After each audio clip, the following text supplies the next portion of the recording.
This podcast is sponsored by Invicta Coffee Co. Coming out of Arizona. It's veteran owned and operated. Great friends of the podcast. They make great coffee. They also do a great job of doing what they can and fighting the good fight when it comes to mental health awareness. A portion of every purchase that you guys make are going to go towards an organization or a foundation that does just that and specializes in mental health awareness. If you want to go check them out, invictacoffee.com. Use code PODDYMOUTH at checkout. This podcast is sponsored by Reload Rub and Seasoning. If you're looking to spice things up in the kitchen, impress your in-laws that probably don't like you anyway, or just trying to elevate your barbecue game, Reload Rub has got you covered with a bang-up lineup of rubs and seasoning. Go check them out at reloadrub.com. Use code PODDYMOUTH22 at checkout. This podcast is sponsored by Uncanna Natural Solutions.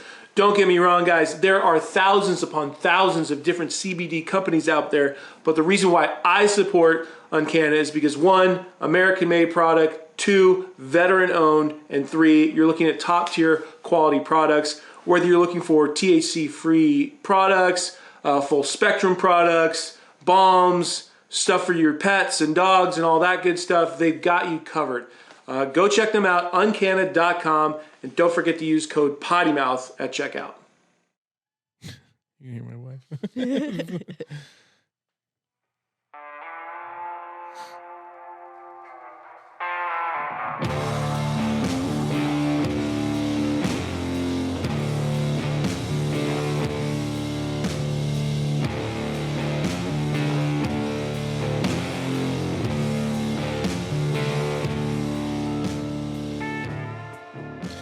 Episode 68.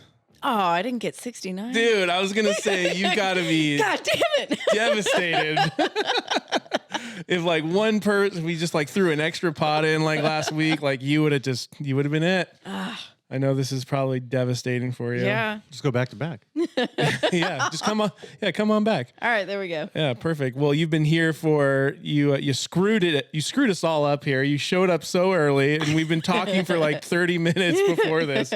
But I'm super excited to have you. I'm excited to be here. I should probably do a proper introduction. Nichole Scaraglino. There it is. I was not even gonna try to get that one because your IG account handle couldn't be more on point. Yeah. Because isn't it at Nichole something or That girl Nichole something. that girl, yeah. And the name came from no one could ever pronounce my last name. They'd look at it and get really overwhelmed. And Yeah. I was married years ago, and that name was just as much of a clusterfuck. So it just kept changing, and I'm like, Nichole something. That's awesome. So it worked. Because you like never know, like, yeah, next year it could be something else. Yeah. Do you have a normal middle name? I have no middle name. What? Isn't that fucked up? That is fucked up. Yeah. So what had happened was What happened? where I'm from New York. I'm from Long Island. My parents are from Brooklyn. Their grandparents were sons and daughters of immigrants, Italian immigrants. Like and, all of us. Yeah, very Roman Catholic. So I'm 4th generation, which doesn't seem like it's really, I guess it's not that, like, the family is pretty new and we're pretty new here, all things considered. But we were raised Roman Catholic, and in that old school tradition. How was that? Fucking weird. Yeah, I got it. I try not to shit on people's religions because I'm like, hey, dude, whatever floats your boat. But I'm like, man, I've always heard really weird things about just Catholic in general. So weird. But They're like witches. Yeah. Like it's so. I'm not practicing anything, but I was raised Roman Catholic in like the old school, like stained glass church. It was Our Lady of Perpetual Help, OLPH. And in the old school tradition, when there's like these different sacraments that you have to go through, that's a lot to explain.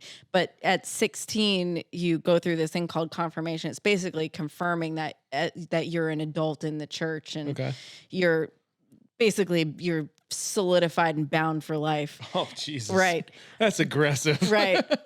And at that age, when you go through confirmation, the old school church, you pick the name of a saint and it becomes a part of your name. So that's why a lot of Italians, is one of the reasons why they got like 5 fucking names, like Madonna, Louise, Ciccone, blah, blah, blah.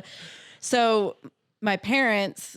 You got the Italian part right. You got the ham. Oh man, I was gonna make a comment because I also have Italian in me, and Paul says anytime I have like a drop of alcohol, the Italian just like starts. I can't talk without my hands. I get tongue tied, and I've knocked things out. Tyr takes my coffee cups out of my hand sometimes because I'm doing this and animated. I'm sloshing it everywhere. Yeah. So at 16, you're supposed to pick the name of a saint, and that becomes part of your middle name. And my parents were like, "Well, Nichole Scaraglino is already so long that we'll just leave it blank, and she'll pick that middle name at confirmation. That'll be the thing." So my parents moved my sister and I from New York down to North Carolina when I was like 10. And the new church that we started going to was like run by Franciscan monks. It was a little more modern.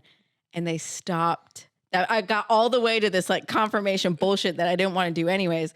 And I was like, this is my time. I'm going to get a middle name. And they were like, "Oh no, like we don't do that anymore." You're like, motherfuckers. I'm stuck with no middle name forever. Dude. And it seems really weird to be like, well, I'm just going to pick one anyways. Yeah. So it is true. Yeah. I know that'd be so weird where you just, how did they pick it exactly? You just like name it after somebody? You choose the name of a saint. Yeah. So I was going to be stuck with like weird ass names anyways. Did you have one in like your back pocket where you were hoping for? Not really. I mean, my mom's she picked Marie. Like, I guess there's a Saint Marie. Cause I was like, well, I guess it's better than nothing. Yeah. So Nichole Marie Scaraglino, I was like, but it rolls off the tongue as best as it could. Yeah. But I mean, I was like, well, I guess this is it. Because it would be weird to just suddenly go, all right, well, I'm going to pick something to be my middle name. I got you. Yeah. So it's funny you said like the Italians have, all these fucking crazy names. My dad is Joseph Vincent Grassi. My dad's Frank Anthony Scaraglino. But the really funny thing here is that like everyone in his family is named some version of like Frank Anthony Frank. So there's a picture. A Tony. Yes. A Frankie. There's a picture of them all hunting, and you ask him, and I do it just to make him say it. I'm like, "Dad, who's in this picture?" He's like, "There's me. There's my cousin Frank. There's my other cousin Frank. There's Anthony. There's Tony." Yes, his dad was God. Anthony. Anthony Francis, I think. Oh my God. So I'm like, what the fuck is wrong with you? Were you guys there were plenty of Italian names. Why did you all have to be named the same thing? I know. So it's funny though that's I've always thought that's kind of weird though when, I don't know, I'm not trying to throw shade at anybody who's like a junior or something, but I always think it's so interesting that, like, oh, my name's Joe, so my kid's name is going to be Joe, and then their kids, like, I've always thought that, like, we have a ton of Matts in our family from her side, and I've always been like, there's nothing else you wanted to do? You wanted to call each other? Or you didn't, you're really good with Matthew, you're good with her, but I don't know. Passing it, I guess there's a passing it down the line thing. I can see, like, passing down, like, a middle name, or I don't know, but there's just so many names out there. Yeah. And especially, they're just so overused these days. I don't know. How was your week, Paul? We're there. We're almost there, dude. Yeah, it was good. We're almost there because this is a team effort. Yeah, you and I. This is Monday, we'll give you guys 11th. The 11th. Day 71 today. Yeah, I just realized that the guy doing 75 hard is wearing a shirt that says day drinking. Send butter. This is a send Use butter code shirt. PODDYMOUth. Yeah, check it out. Send butter. When he comes out here, this is where he's like living vicariously through us right now. I did subconsciously think that. I didn't know I was going to get shit back. Thanks, Nichole. No middle name. Yeah. No name, just calling you out on your t-shirt. Fuck, man. I like your belt, though. What is that? This? Forlo, for the love of hunting. Oh, is it a knife? Is there a knife? What's going on? That doesn't look like just a regular belt. No, the knife's back here. I had no idea Oh, that's what it Jesus. that's what it stood for. Yeah, Forlo, Nice. for the love of hunting. Yeah, they're like a kind of a newish camo brand that's been out, right? Yeah. Dang, she's going eyes closed. Yeah, I'm going to leave that. Yeah. Not going to attempt to try to. You started attempting that. I was like, that could end poorly. Just leave that there for now. Plug for a Montana Knife Company. Josh Hey, Smith Knives. Montana. Yeah, they make dope knives. We talked about this. So, well, hold on, Paul. Oh. You're at day 71, yeah. Wrapping up dude. the home stretcher here. Going hard in the paint, son. 4 days left, dude. Yeah, I'm gonna take a Saturday. Saturday be my 76th day. So it's the actual final day, and I'm gonna go hard. I'm gonna go ham and have a cheesecake, some drinking. But then I'm gonna stick with it. I like what I'm seeing. I'm just gonna roll with it. So Okay. I don't know what it's gonna entitle. So, but I'm gonna take some days off because 3 o'clock gym sessions are getting a little tiresome in the old 38-year-old structure frame here. Yeah. I give everyone that's done that a lot of credit. I just can't put myself back there. I don't know if you guys know any of my like way back background. No. I was a fitness competitor and I lived that life. Fuck that shit. That's brutal. That cutting is brutal. Yeah. We a couple episodes ago, we had our friend Monique on, and she was super into the competitive stuff, like the bodybuilding and everything. And she shed some serious light on that. I honestly, I knew there was like crazy shit you had to go through. I know cutting weight's fucking a nightmare. And it's different for everyone. Yeah. Every coach has a different method, but it is a very serious, most people take it very seriously. And I showed them a picture at dinner last night. Chris had never seen it. And she was like, "Who is this?" I said, "It's me." She's holy fuck. Yeah. And I was in Flex magazine. Oh, I was shit. shredded. But I look fucking jacked, but I was 95 pounds. Oh my It's just when you're that lean. because you're like five, what? Barely 5. I'm just like a hair over 5 feet, which in there it quotes me at like 4'11 and 3/4 or something. Oh my gosh. Because my height, I think I actually was shorter for a bit with all of the constant like weight lifting, which it's funny. I'm taller now. Really? Yeah. Interesting. Monique said that she didn't have a period for like 2 years after that. Yep. It's like, that's probably an indication that you should probably stop what you're doing. Yeah. I had the same thing. It was too lean and my skin was all fucked. My skin wound up paying a really hefty price. And I didn't take anything. I was natural, but still you get that lean. And as a woman, you can completely throw, and men too, but you throw your hormone balance completely out of whack. And it took years to kind of rebalance everything and to get to a place where I could just like eat normal, because it fucks with your head too. Yeah, still PTSD. She was talking about that where she would just binge like a fucking obese person. Because you're starving. Yeah. You're starving yourself to get to that degree of leanness. And when you have the opportunity to like have a free meal or a cheat day or whatever, it's really hard to turn that off. You know, leptin and ghrelin and those different hormones that control hunger, and you fuck your whole system. So that took a few years to kind of get back to normal. I mean, I remember going to dinner with friends and like crying at the dinner table because I was like, oh, I want to eat this stuff, but I don't understand how. And it was giving me so much anxiety. So I eventually just had to let myself gain a bunch of weight and then rebalance my whole system. Interesting. Yeah. Wow. Now, thankfully, knock on wood, I don't really think about it at all. I eat when I'm hungry. I don't when I'm not. It's fuck, dude. But it was a long couple of years of recovering from that mindset. Yeah. No, that's got to be so tough. Paul, you going? You good over there? Keep going. Okay. All right. We're just gonna keep going. Whatever's happening, some kind of technical difficulties, we're just gonna walk on through it. So yeah, with the whole fitness thing. So how long did you do that for? I started really getting into it. It was, around 2001 was when I threw myself into learning more and really lifting. And I started pointing at magazines and going, I want to do that. It was the Oxygen magazine. And then I only did 2 shows because I kept dieting down and being like, I'm not good enough. I'm not good enough. Oh my gosh. Because that's the other thing is that you're like the psychological the damage. perfectionism. Yeah. And the last show that I did was an NPC fitness competition. I was super shredded. I was qualified to go on a nationals. I was in pain all the time. And I was so hungry and in such a horrible, like, it just recognized that it wasn't a great place to be. And my life was going through a major like upheaval as life things do. But that was in 2010 was when that show was. So I lived like that for a good 9 years. Wow. Yeah. 9 years of just fucking dragging your body through the mud. It wasn't too hardcore, I don't think, until I got to I think I was 23, 24 when I really dove into trying to learn how to diet for a show.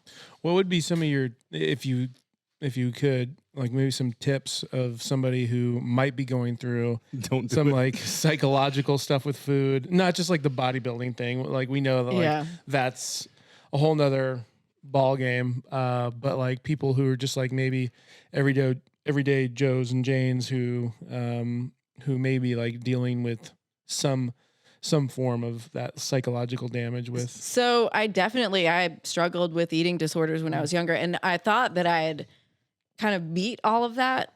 And so when I got to this age where I was working out and got healthy habits, and I went, I think I'm over all of it and I feel good about myself. I can do this and it's not going to be a problem. Yeah. It wasn't. It was like a tripwire that set me off again, because now you're hyper focusing on your image and what you physically, it's all aesthetics, and you're obsessed with your food and your measurements and your macros, and it fucks it all up. Yeah. So it's different for everyone. We've all got really different struggles. Sometimes weight loss is a completely medical thing. So number one, you've got to work with and talk to your doctor because it could be hormonal, it could be something else entirely. But the best piece of advice I have is you got to stop focusing on it. You've got to let it go and kind of let go of that completely and train for function and for strength and, to be healthy and eat good, healthy food. Everything else, as long as you're, there's nothing else wrong hormonally, if you just let go of trying to look a really specific way and you just work out, lift heavy shit, eat well, eventually it's going to all click and it will show aesthetically, but stop focusing on it. It really comes down to, just like with anything, right? Consistency. Yeah. That's definitely consistency over time. I tell everyone all the time, 10 minutes a day. It doesn't have to be some big 2 hours in the gym. I feel like I'm not in the amazing shape as far as running a trail race right now. Well, I mean, in terms of cardiovascular right now, if I wanted to go run even just a 5K. I mean, yeah, cardio. I've been injured. Yeah. But you look at you're dude, you've got muscle definition. Yeah, you're definitely in shape. I don't spend my time obsessing about it. I rarely think about it, and I don't say that to rub it in anyone's face. It's the result of consistency over time. It's been years, and I finally, when I adopted this attitude of I dropped the all or nothing, number one. That was my biggest detriment. And that is for anything. If you've ever listened to or read the book Atomic Habits, it's not these big, huge chunks of overwhelming things that you can't keep up over time. It's the small daily habits. So I set myself up with a routine that I stick to this day, and it's really boring. But when I was distance running, it was Monday was my long run day. So it was cardio, and Tuesday I would train heavier legs, which it always winds up being a little bit of total body, but that's when I would do my squats and my deadlifts. And there's a million ways to skin a cat. Doesn't mean that this is the right way. Wednesday I'd do sprints or a little bit of lighter, recovery day cardio. And then Thursday I'd do upper body, and Friday would be my sprint day. And then the weekend I'd off, because when I developed this whole routine, I was bartending. So it gave me, my Saturdays were off. So Friday I didn't have to worry about anything. Saturday I could just do fun stuff, which usually was something active, but I wasn't mentally I didn't have to put myself in the gym for time which feels like a little bit of a chore or a job sometimes. So I wanted to mentally remove that. But sometimes I couldn't get into the gym for my quote unquote like upper body workout. So all the workout maybe would be or still will be on that particular day is do some pull-ups at the bar that we have in the doorway, or do some band work for my rotator cuff, or really light shit. It's whatever I've got at home, but I check the block. Yeah. So even if it was 10 minutes, and there are days where that workout is a full-blown workout, but weeks could go by and maybe all I did for 2 weeks straight was this check the block workout, but I did it. And there's a mental thing there. And that's one of the biggest things I find when you talk to people,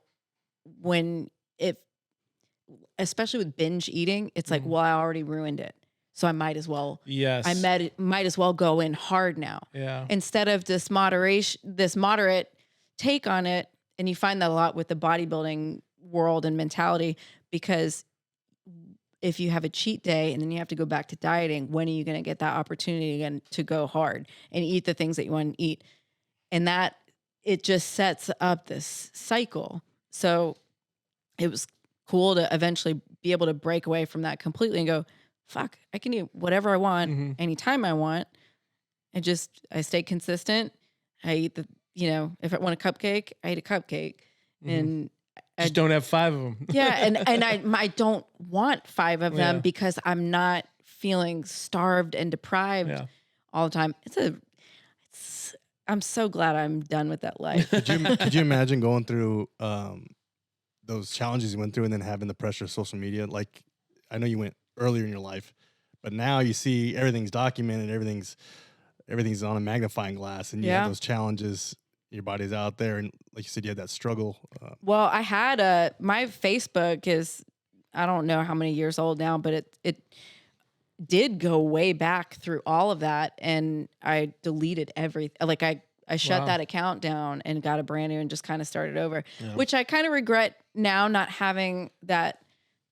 It's like our photo album now. Whether it's good or bad, right. like it's nice to look back on those days. But I mean, we could pull up really funny videos of like different things that I tried. And there's a muscle and fitness series where I'm like chunky monkey because I had started just gaining weight and I was trying to do this whole vegan thing. Oh, right. No. But there are videos of me talking vegan. Hang on, did you say vegan? Vegan. Oh my God. Can you mute her real quick? That'd be great. There are videos online of me on, I think it was Muscle and Fitness, talking vegan nutrition. And I'm like bloated. But it was a large, I knew what I was talking about, but a lot of it was just a result of that rebound weight, which. Well, I want to talk about that. But I also want to say one of like probably, and I'm sure like the amount of times you heard this from a female perspective, it's like, well, I don't want to lift heavy because I'm going to get bulky. I tell everyone, I'm like, lift heavy. Yeah. Lift as heavy. They're like, what do you mean lift heavy? I'm like, as heavy as you can go. Yeah. Lift heavy things. You feel like dying. Low reps. Lift it again. I wish that I hadn't been afraid of that when I was younger, because that changed my body completely. Yeah. The bodybuilding mentality is this, it's so fucking weird and cutting and high reps and lower weight it's ridiculous. But when I started training, because I tried out for the Raleigh Fire Department, this was like 3-4 years ago, and I almost got in. It's like this story of my life is like within almost. a hair. Right. But almost when got in the military. When I started training for that, I just had to say fuck it, and I needed to train for performance and for the task for the test I needed to pass. So I was like, fuck it, if my legs get big and jacked, whatever, I need to make sure that I can drag this 165-pound dummy or run up the stairs with this 50-pound weight vest on. And what wound up happening was my body started going the other direction. And I was like, well, that was interesting. You just got like super leaned out, or? I didn't get super leaned out right away, but I definitely started leaning out. I started getting more compact. Interesting. And I felt great. And I was like, fuck, I've been missing out on this for so long because I was afraid of the whole get bulky thing. Yeah. Tell me about you jumping on the vegan train. Yeah, twice. And you're a hunter now, which is very baby hunter. I'm a baby hunter. Yeah. You're an onset hunter. Yeah. Right? So you haven't been hunting for how many years? It's been like 2 years now, and I've shot one doe. So anyone, let's go. Right. Hey, who gives a fuck, dude? That's I've awesome. been out. I went out a handful of times this year. I've gotten nothing. I brought home no meat, but I learned a ton this past year. So that was really cool. Yeah. So, all right. So I wanted to bring up the ranch, but I also want to hear a vegan thing. So let's go vegan first. I've done it twice. Wow. Twice? Yeah. So the first time, like in my later years in high school, I shouldn't say like every, but like almost every other high school girl, I had body image issues and eating issues. And the thing was it's the same now. People like to cut out food groups. So I think it was more of a wanting to cut out a food group thing. If you cut out one entire food group, it cuts out a whole lot of shit that you can eat. And I was like, oh yeah, and the animals. I didn't even make that real connection. Yeah. So part of the going vegetarian thing, I think, was that there's a contagious element to eating disorders. That's a true story. If you read about, psychology, there's a contagious element to that in the same way that depression and suicides, there's a contagious, for lack of better words, kind of element to it. So cut out, I'm vegetarian. And then I went to college. I moved to Manhattan, moved back to New York on my own, went to Manhattan. And I was like, this is the perfect time to cut out more shit. Oh my God. Let's go vegan. And I did it for a while. I think it was like 7 months. Wow. And it wasn't really working out great for me. And I went to go visit my aunt and uncle on Long Island. I would take the Long Island Railroad, and I got this overwhelming. I lived right on 7th Avenue between 27th. It was 7th and 27th between 7th Ave and 8th Ave. Okay. And I got this overwhelming craving for a grilled chicken sandwich. So I went to the corner deli and I picked one up, and that bullshit that I'm going to offend a lot of people today. So let's just leave with that. Away. Make it happen. I'll tell you, you don't have the enzymes. It's going to hurt my stomach if I eat this. Let me tell you what. It was great. Didn't hurt anything. And so that was that. I ripped the Band-Aid off and went back to eating meat again. Yeah. But when I was getting ready to compete, I've done vegan 3 times. When I was getting ready to compete again, this is fast forward like 12 years later, it was 2009. I gotta look at my hand where the tattoo is. It's like that movie Memento where he's got tattoos everywhere. Yeah, that is me. So 2010 was when the show was. 2009, I decided that it was more of a science experiment. Interesting. I wanted to do a plant-based diet and see what the human body was capable of. I was just curious. Yeah. And so I started doing this vegan diet thing and reading all these vegan bodybuilding forums. And I was like, how well can the body place all these mismatched amino acids together and create lean muscle tissue? Well, it turns out I have celiac disease, and I found that out by making seitan. Oh, fuck. I'd had stomach issues for years, and the doctor that I'd go to different doctors, and they kind of pat you on the head and go, oh, it's just stress. And I'm like, I know this isn't just stress. There's something to it. And I'd had all my food journals, and I knew when the issues were. And I was like, I think that it's related to this. Did I even see this? I eat this thing, and then all of a sudden I'm like dying. But I decided to do this. I was going to document it. I had a blog, and I got really sick, and I got sicker and sicker and sicker. And when I couldn't eat any of the seitan and the fake meats and whatever else, I went to just like broth and frozen berries because I was so ill. Were you on fucking Alone, the show? Funny story about the survival show, but everything started to go away. So it was like all these like sores on the inside of my mouth and cracks in the corners of my mouth. It's a B vitamin deficiency, and I couldn't keep anything down. Wow. And it was just, my body it's an autoimmune disease. So I said, I'm feeling better without these things. I'm just going to go back to a traditional bodybuilding diet. I think I've identified the problem. I'm not sure. Yeah. And everything went away. The skin rash that I had, the mouth stuff, everything. And I was like magically better, like within a month.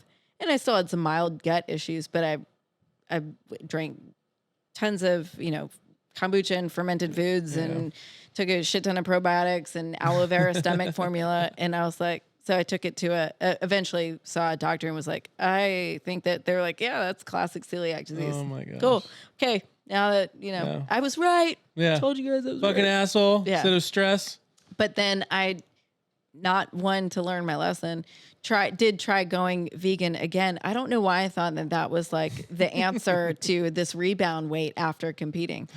And that I did that I went 7 months and then just ate a steak. Yeah. And you're like, just kidding. But that's what led me to hunting. Yeah. So the more I learned about, because I did go down the rabbit hole eventually of it wasn't just about the diet thing. When I started learning about factory farming and what it does to the environment and the treatment of animals, I love animals. Yeah. Killing something is not something that I am like, oh man, I can't wait to put a bullet in this at all. It's not that at all. Yeah. I love animals. And the more I learned about factory farming, the way that we got most of our food, it was really sad. Yeah. And I didn't really want to be a part of that system, but I learned that I need meat, and there are certain vitamins and nutrients that you really can only get from eating meat. I know that there are successful vegans out there, but it's a lot of work. Yeah. And even then, it can still typically results in still a lot of health problems. I kind of crack up. I know it'll probably piss somebody off, but I crack up when I see people who are like, oh yeah, I've been a vegan for 15 years and I'm 28. You're like, bro, you look like you're 70. My sister and my brother-in-law are both vegan. They have been for a long time. And it's their lifestyle. The animals are that is their number one driving force behind it. For me, that was part of it, but I understood that I need meat to survive and to feel my best. Yeah. And I had to put my health and survival first. If you get food that you appreciate, you're also less likely to abuse it. So there's a lot of interesting components to that. I mean, like I said, I struggled with eating disorders in my younger years, and I think that those are probably city kid problems. I don't know. Maybe I could be so wrong here, but how many kids grew up with, raising animals and and watching that being process. In a rural setting, being around a ranch, being around a farm. Yeah. Would you ever think about throwing that up or under eating and throwing that in the trash? Yeah. I think the appreciation for that is really different at that point. And I think people think about their food a little bit differently. Yeah, we talk about that all the time. He's a big barbecue guy, and we talk about that all the time, where it's like, if you actually went out and had to source your own meat, you would have a completely different perspective on all of that. Yeah, absolutely. And I think those kids that you talk about who grow up on a ranch, grow up on a farm, like tending to animals, picking up eggs, like, oh, well, that pig we had isn't there anymore, right. Like they start to pick up on those things. And I think those kids are just like way more just prepared in life in general, I feel like, once they get older. They're not blind to it. Yeah. I think there's a disconnect. There's definitely a disconnect for a lot of people between what's on their plate and how it got there and how it was treated. But that's how I eventually got to hunting, because I realized I need this to survive and to thrive. Yeah. And the best, most ethical way for that to happen is to learn how to hunt and to get it in the wild, where it's led a happy life, and it's not being pumped full of hormones and everything else. Yeah. And it doesn't really see it coming. Yeah. Yeah. Hopefully you're a clean shot. The worst thing ever is trying to track down a wounded one. I thankfully have not been a part of that, but I know if you hunt long enough, It'll always happen. When we were in Montana, I was with Morgan Mason's HFC camp. I was lucky enough to get invited to get to participate in that. It was Morgan's with Black Rifle Coffee, and he runs that hunt fish conservation program. And it was an awesome camp. It was a leadership summit, and I went out. It was the last day. There were only a handful of us that had tags for deer, and I went out with a couple of guys, and it was so great because we were hiking up and down mountains for miles and with heavy packs. And I went for that experience. Yeah. And there was a couple of days prior, it was Mountain Ambush. Matthew Bowen was one of the guys that helped to like mentor me on that trip. And a couple of days prior, we were doing some long range shooting. I think I had like a 625 yard shot. And so when we went out on this last day and we spotted this doe, it was at 585. And I was in my head, I had this pumped up ego that I know I can make this shot. I've done this shot already. I've done further, but we had it all set up. I was about to pull the trigger and she moved. And I was waiting for her to stay still long enough that I felt good about a shot at that distance. And I kind of, cursed myself for not taking it. Yeah. But the two guys that I were with were like, you made the right choice. I'm like, fuck, it was a hard choice. Yeah. Because your ego, especially when I'm out there with a bunch of dudes and, I want to beat my chest along with them. I wanted to be like, I pulled the trigger and I did it. But if we had to, oh, dude, talking about an ego crusher, and if I had wounded an animal and not killed it, I would have felt horrible. And if we had to spend the rest of the night trying to track it, oh God. And then like you're lucky if you actually find it before the meat sours, and it's just like it's such a shit show. Yeah. I do take that back. That when I first started learning bow hunting, learning how to shoot a bow. My father-in-law would take me out, and before he was my father-in-law, but he took me out in the high desert where just jackrabbits and cottontails are like squirrels. They're everywhere out there. And of course, it was my very first shot on an animal with a bow. And we call it like jumping the string. Yep. Where it hears the noise. And so it literally, if you watch in slow motion, the rabbit drops and then jumps up. Oh.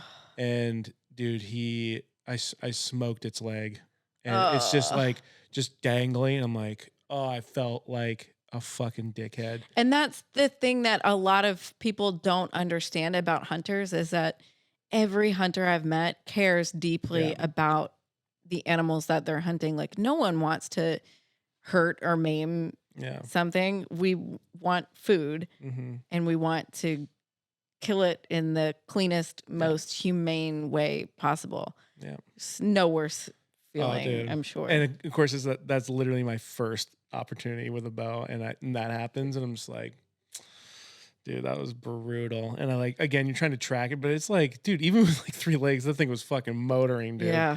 And he was like, dude, shit happens. Like, that's going to be coyote food in a couple hours, and the cycle continues. Yeah. Which again, you're like, fuck, this is terrible, but at the end of the day, it's like it's part of the whole thing. Yeah. Sucks, dude. Fucking sucks. I'm just glad it wasn't like an elk or fucking. Yeah, right. It was like a fucking. Because the elk would have just charged you. Yeah. Even better. So coyotes. Yeah. I had this really ridiculous inflated ego about how easy it was going to be to like kill a coyote. Oh, so at the right. So at the end of this trip, we were out in Montana camping the whole day. It was freezing. It was a really fun trip. I was there with, it was all guys except for the one tent, and it was me, my friend Alice that I dragged on this trip. I was like, get your shit together. We're going hunting. She was like, what? Get a license.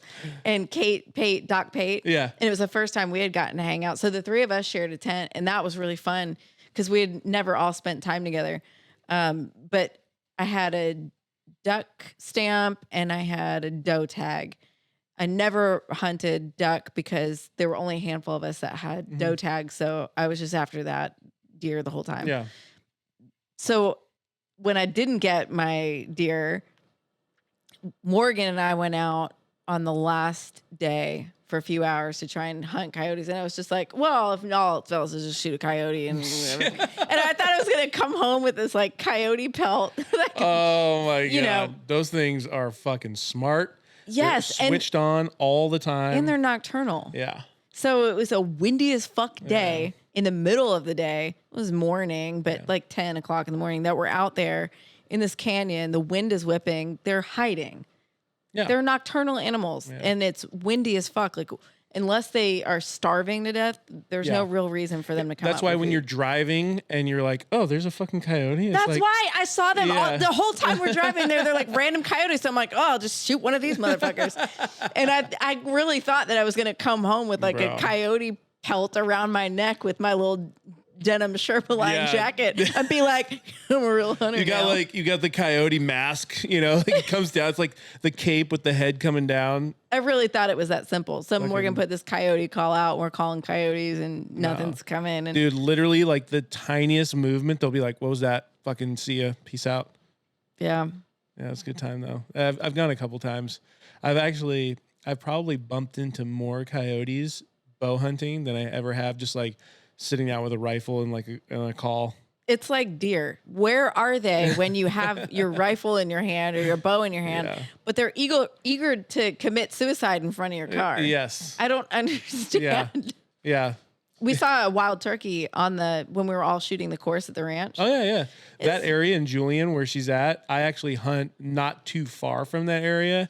And dude, you got deer, you've got quail, turkey, pheasant, like you've got like it all down there for like Southern California hunting for the most part. Like you can't really get much better in that area per se with SoCal hunting. There's some like areas kind of near Hesperia. I think it's like D15, I want to say, but I mean this area is not great in general, but it's all Northern California, like but closer to you. This guy's like gobbling. There's like 28 women out with their bows in hand. No one has turkey tags. It's turkey season. Yeah. And we've all got field tips. And this guy is just strutting and gobbling. I'm like. Yeah. Yeah. And that does play a part too in that area where a lot of them sit on private land. Yep. I've seen like 3 turkeys in my entire life hunting that area. I've seen 3 turkeys on public land, and none of them were actual like shootables. Huh? Yeah, none of them were actually legal. He was big. Yeah, he was. But again, that confidence that you see is because he knows you're on fucking private land. He's like, you motherfuckers ain't gonna do shit. I swear they know, man. I think they know when it's hunting season. They know when they're in private. I tell you, I swear to God, they all know it. Because we saw there were a bunch of deer and bucks, I think, just over the line on someone's private land when we were in Montana. Yep. Imagine that. Just hanging out, soaking up the sun on private land. That's definitely so far one of my coolest experiences, even though I did not come home with anything. Yeah. Because we did the full on, we tracked this one doe for a while and we were up in the mountains, like trekking with all of our shit. Yeah. It was and I liked that it was spot and stock, and I liked that we had to be quiet. Yeah. So it was almost a whole day of like barely talking and just like hand signals and stuff. You feel like you're on a mission somehow. Yeah. Yes. I love that shit. So it was really fun. Yeah. No, that's fun. So the guys were like, most women aren't good. They don't like doing this type of hunting because you have to be quiet. And I was like, I'm built different. Not really. I have a motor mouth, but I do welcome the times where I can just kind of sink into the background. I enjoy hunting with friends. I've realized over the years that I just don't really enjoy solo hunting. But then there's like people who they can't stand the idea of like hunting with people. They just have to be by themselves and whatever floats your boat. But I've noticed throughout the years, like I enjoy the whole experience if I can experience with somebody too. Yeah, I'm really pumped. Nikki has a tag for Idaho. Oh, cool. I don't know if it's a doe tag or what, but a couple of us are going to go out and I don't have a tag. It's fine. She's the one with the tag because Sheer was like, oh, you're going to go hunting in Idaho? You better save up your money. I'm like, I don't, Nikki's the one with the tag. I don't even give a shit. We'll just help her pack it out. Yeah. So help her spot it, stock it, whatever. Pack it out if she's lucky enough. Yeah. That's awesome. So, and then it's a team thing because everyone wants the person with the tag to win. Yeah. And that way you get to go through the whole process of like field dressing and bringing back meat and no, it's great. And like the victory beers, we call it, like afterwards, like that's like, and you're like replaying the whole story and you know, it's literally like a sport. You're like, oh, and then I threw it to first base and then I hit the home run and I hit the hole in one and all this kind of stuff. It's awesome. It really is a great experience. Talking about great experience, I got to meet you the first time only on Thursday. You were at the ranch with Chris Cook and she was putting on this women's hunting retreat over at her ranch. How was that for you? Oh, it was a great weekend. It was a lot to take in. Because we had talked about this a year ago. Mm-hmm. I remember eavesdropping, not really eavesdropping. I was in the room and who was there? It's like Victoria, Dana, you, Chris, you're all talking about how like this whole thing kind of came to fruition years ago. It was like over, like you guys were like partying together and you're like, oh, you know what? This would be really cool if we did this. And then Chris had done a processing camp. Mandy Thomas had said, I'd met Chris at TAC Big Sky. Mm-hmm. We didn't get a chance to shoot together. She was like, come out with us in the morning. And then we just kind of lost. We'd never got in touch in time for me to meet the knock time and whatever. And then Mandy had said, you should come out to this thing. And then Chris reached out and said, please come out. So I went down to the ranch for that. And then a bunch of us just kind of stood around talking like, it would be really cool to do something that was specifically for women because I'm constantly, the more I get out and do stuff and post things, I get all these questions of how did you get into this? I want to start. I don't know how. Mm-hmm. And we were all getting the same type of questions or comments. Mm-hmm. So we're like, let's just do something that kind of is a starting point for people. Cause sometimes that's all you need is just a little bit of like, get your foot in the door or a little bit of a peek behind the curtain. Mm-hmm. And then if you really want to do something, you'll kind of continue the journey from there. But sometimes you just kind of need to be invited in to be like, come be a part of this. You too can do this. And I'll say, obviously, it's definitely, it's the scarcity for women in that space is for sure a real thing. But just hunting in general, because you'll bump into people who want to teach you everything, and that's amazing, right? But then you'll also run into these people where they want to keep all their secrets to themselves. Right. And they don't want to help you. They don't want to see your success. They want all the game for themselves.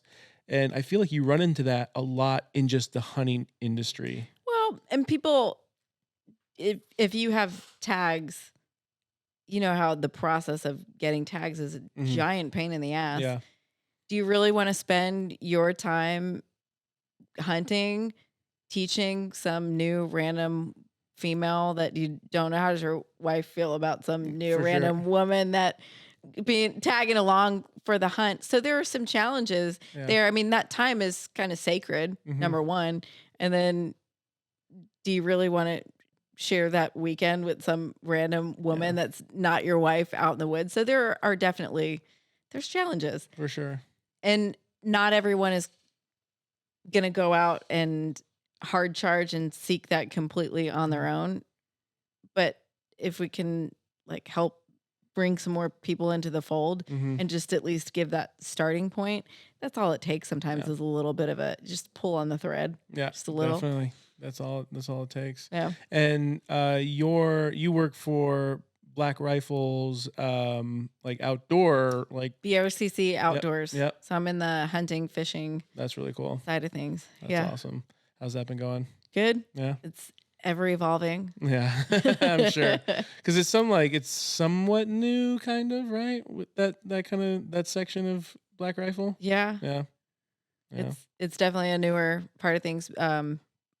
Baker Levitt has been running the hunting programs for a while, and it's just now starting to all really take shape. Come together. Yeah. Yeah, that's awesome. So I actually need to pour myself a glass of bourbon. So you are actually, the libations is not a far-fetched thing for you. You were or are a was it a whiskey certified educator or some? What is certified bourbon? Certified bourbon kind steward. of a big deal. Certified bourbon steward. I'm also getting ready to do the executive level certification, which includes a blind tasting exam. I worked at a whiskey bar for a little over 3 years, and that's where I learned everything. So I'm way off my game compared to what I used to be in terms of knowing the different distilleries and their backstories. But I'm more of a rye and an American single malt girl. I love American single malts are my jam. That's where I found myself really. I wouldn't even know like where to start with like finding like what you just said. Like I wouldn't even know where to look for that. And any normal, go to your neighborhood liquor store. Any peasant like yourself. Westland. Okay. Westland's out of downtown Seattle is where the distillery is, and that is. We give that a shot. That is a healthy pour. Yeah. Oh, that is a healthy pour. Sisterdale. Yeah. Where is this from? Texas. All right. Yeah. We've got somewhat of a relationship with them. That's a smoke wagon I have not broken yet. So I keep telling the story on the podcast, but we got sent this to a friend of ours who listens to the podcast out of Alabama, and we've been doing a fair amount of mic bashing today. You and I both. All right, I'm gonna keep fucking amateurs. Oh, this has got more spice to it. Yeah. So this is a little hot. This is 108 proof. Does it have more rye in the mash bill? Do the chickens have large talons? I can't. What is this batch? Does this say batch number 1? Can we Google that? Because what I'm getting is rye. Okay. Because so the difference you can typically tell between rye and bourbon, like right off the bat, is that bourbon's going to give you more of a belly warming feeling versus spice on the front of your palate. Dude, look at this amateur ass pour. Jesus Christ, dude. Pretty much put the entire fucking half bottle in there. Well, cheers. Cheers. Cheers to not remembering this podcast. Here we go. This is really good. Good.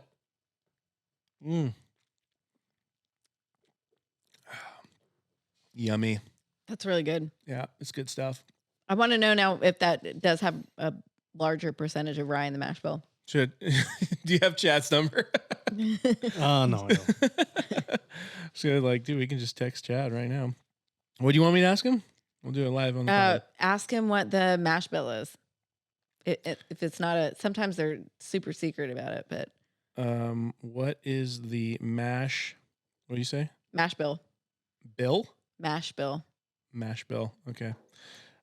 In the blue label. There you go.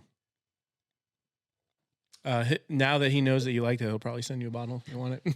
I really like it. Well, so walk me through that. Like so you were bartending, doing all the things. Let's talk about, obviously, so like bourbon's your thing. Top 5 gotta have on the shelf. Bourbon or just whiskey in general? However you want to take it. Oh God, this is so hard. So Booker's Rye. Yes. That's what Joel said. Yeah. Yeah. Booker's Rye is still one of my absolute favorite. Mm-hmm. When I left my going away party, my boss and his wife, I walked in, they had a gluten-free pizza, a pour of Booker's Rye, and a Benchmade. Nice. Waiting for me. Way to know your crowd there. Jesus. Michelle, my old boss, Joey Barber's wife, Joey was like, what do we get, Nichole? And Michelle was like, a knife. Get her the one with the window punch. Here you go. I don't want to say it live on the podcast, but that's his response. Oh, it's barley. Yeah, there you go. There's no rye in there. There you go. I'm surprised. Yeah. I can taste the barley, but I expected that there was going to be rye in there. Yeah, well, might have to get recertified. Paul, you all right over there? You look like you're falling asleep. You guys are doing good. So wait, I'm supposed to go top 5. So Booker's Rye is one of my favorites. 1980, was it 1986 or 1983? It was 86, Old Forester. the ice. Oh, yeah, yep. Old Forester, but so all these things are lining up because when we had Joel from Reload on, again, we talked about this off air. He's a big bourbon guy, and he gave us top 5, and he gave every reason why each one had its place and everything. And so far, you guys are like right in the same lane so far. 1986, I think it was 86. I'd have to look at it was 83 or 86. I'm getting confused with the Honda Rebel that's sitting in our garage right now that I'm trying to. It's funny that for to document times, you're like, well, this tattoo or that car over there. It's fucked up brain. Oh, so it's, I believe 86 Old Forester, but that's one of the best pours I've ever had in my life. And I was so sad when it was gone completely. But it turns out I learned it's like a week, 2 weeks ago, Jessica Harris, who runs Canine Salute, she's a veteran that does dog treats. She's the one that had the very last pour from this bottle at Blind Barber. We didn't meet for the first time until I moved to Washington. Holy shit. But she lived in North Carolina and had the last pour from this bottle at the bar that I worked at. That's a flex right there. So that's really cool. And then turns out my boss let her keep that bottle as a souvenir, like the empty bottle. But that was my favorite. I mean, we had regulars that would come in and they would buy me a pour of it, and I would pour it into a mason jar, and I'd take it home and I'd save it, or I'd save and have like a half pour while I was cleaning the bar, and I'd blast my old, it was always old outlaw country music. Yeah. I love those. I love those, dude. It's been a minute since I've been to a solid dive bar, but like you walk in and there's just this vibe when you walk in, you're like, this is going to be a great night. It was that bar. I love that bar so much to this day, but it went along with the time in my life too. And we had good cocktails. We had great whiskey, and my boss would collect these antique bottles, and we had cabinets, and the bar started with like 2 shelves when I first started. And then when I wound up moving, it was like 6 shelves, 2 cabinets, 2 additional antique cabinets. And the antiques part was really fun because I would go through and look at pictures and try and figure out what year it was. And I'd mark the bottoms, and then I'd take tasting notes, and I'd blast my outlaw country music. It was a battle for the radio, and my boss would come in and he'd go to change the station, and then all the regulars would be like, what are you doing? Yeah. I mean, outlaw country music, it's tough to beat. It is. And that was just my thing. And especially in like a dive bar scenario, it's like, dude, if you're playing anything other than that. It fit the space. It fit the time. Agreed. So we've got Booker, we've got Old Forester. 86 vintage Old Forester. I'm a huge Wild Turkey fan. Interesting. Wild Turkey knows what they're doing. They've been doing it a very long time. Wow. The Russell family, they're OGs. That's so interesting because when I think Wild Turkey, I don't think that. I think like, I feel like, and maybe this is just me and the crowd I like hung out with, but it was almost kind of like that. What you stole from. Yeah, it was like the cheaper, I don't know. It was like you'd find it in a trailer park, I feel like. They've been doing it a really long time. And Wild Turkey has a signature flavor that no one else, you can tell Wild Turkey with your eyes closed. Okay, so I'm going to go pick up a bottle of Wild Turkey after this. Yes. And I'll throw it over here and go with the 101. The 101. You're going to get more concentrated flavor. I mean, there's fancier bottles, so you go with the traditions and decades, and those are all really great. But Wild Turkey has a very distinct, the Russell family knows what the fuck they're doing. And that's another one is Russell's Rye 10-year. Yep. Awesome. Okay. That's a great pour. Interesting. McKenna 10. Okay. Used to be really easy, cheap, easy to find, cheap. Then it made some top list and then it gets ruined. Yeah. So we got Booker's Rye. We've got my Old Forester 86. Wild Turkey. Russell's. Okay. Russell's Rye, the 10. God, I love Westland. Anything from Westland Distillery. Now you're going into some ones that I'm not too familiar Westland is an American single malt. Okay. Matthew Hoffman, the head distiller, they had to wait for him to turn 21 before they could open the distillery. I'm probably going to get this wrong, but I think he's got some like crazy chemistry degree. And he was like under 21, like when he figured all of this shit out. But they have a flavor that is just unmatched. Really? Yes. And then there's another, it's Wanderback whiskey. I stumbled upon them kind of accidentally. It was a Facebook is still good for a lot of stuff. And if you like the right thing, debatable. Right, if you like the right things in your area, you'll get like special events that pop up that are suggested to you. And one of them that popped up was a tasting for this Wanderback whiskey. And the more I read about it, I was like, well, this sounds kind of cool because I love American single malts as my jam. And it was down at King's Hardware is the name of the bar in downtown. It was in Ballard, my favorite neighborhood in Seattle.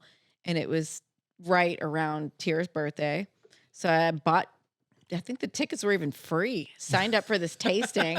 And I was like, we're going to go to dinner and we're going to go do a whiskey tasting. And, I'm surprised I'm taking you out. So we went and it turned out to be incredible. Well, the whiskey, they worked with Westland and they don't have their own distillery. They work with different distillers on the mash bill. Phil is the like head, I guess you call him a distiller, even though they don't own a distillery, but they worked with Westland on their mash bill and everything else. And they made this first batch. So Westland's the one that they got their juice from and whatnot. And then the next batch they've done, I haven't tasted yet, was done with Balcones down in Texas, another American single malt, another fantastic one. But it was cool that it had a tie into, I'm like, no wonder why I love it so much. They worked with Westland on this. But Westland has, to me, this signature oolong tea like flavor that comes up. You've got to taste it. Yeah, the way you're describing it, I'm like, fuck, I need this in my life. And it's such a great distillery tour. They're really generous with their pours. When we went, the woman that took us around was so knowledgeable. And it's just it's down in Georgetown, Soto in Seattle. And the climate in Seattle really mimics similar climate as Scotland. So you're getting the same, like, kind of cold, damp, marshy environment where that's the perfect place to make an American single malt. You're getting similar you're flavors. Painting a very nice picture right now. I need to just stop everything and just go. That's a great tour. Okay. So I highly recommend it. All right. You said, no, you didn't say Seattle. It's in Seattle. Seattle, yeah. Yeah. Okay. And if you come up there, please let us know. Like, let me know. Come up. Sure, come hang out. We'll go do the thing. We'll go to Copperworks. I haven't been there yet. Dana and I went up. Oh, shit. It was before COVID. I feel like all the good times before COVID, at least the traveling ones. And we went up to Seattle and we had a fucking blast, dude. It was such a good time. It's been it's been fun. It's been interesting. It's really different living in the Pacific Northwest versus I'd never lived on the West Coast before. Yeah. Where'd you come from? New York. Yeah. I was Long Island. Then the family moved us to North Carolina.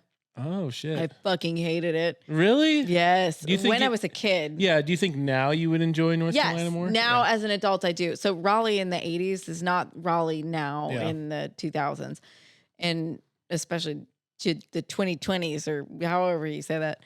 And I moved back to New York, to Manhattan, Brooklyn. I was back and forth for a while.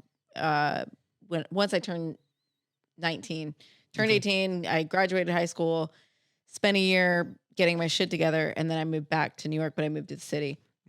So I was up there for almost a decade, and then I came back down to Raleigh, and there I spent another 9 years. So I'm kind of Raleigh's pretty dope now. Raleigh's awesome now. Yeah, Raleigh's a cool place to be. Yeah, we talk about this all the time. You're not from here, but like, just California in general with politics and everything has just been crushing the state.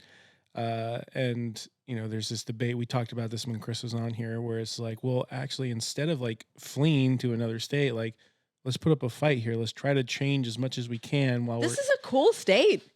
I say this every fucking day. We've got some of the greatest public lands you could possibly ever imagine. You can be in ocean, you can be in a lake, you can be on the top of a mountain, you can find yourself in mud, snow, wherever it is, pretty much year round and within an hour or so's drive. Go do the beach bum thing. Oh, dude, I'm living proof, man. I used to do that shit all the time. But politics are fucking the politics are fucked. The politics where are you're fucked at in Seattle too. Yeah, Oregon is fucking terrible. Yes, New York is the same. So it's like you're gonna get that almost any time you're inside a city bubble. Like the politics in Raleigh are weird. The politics in Durham are super weird. Yeah, it's just lack of balance. But I love being out here. It's been really cool being in California. And you're getting a very unique experience too. Like you're going to you spent your time in Julian, which is like as rural as it gets when it comes to Southern California.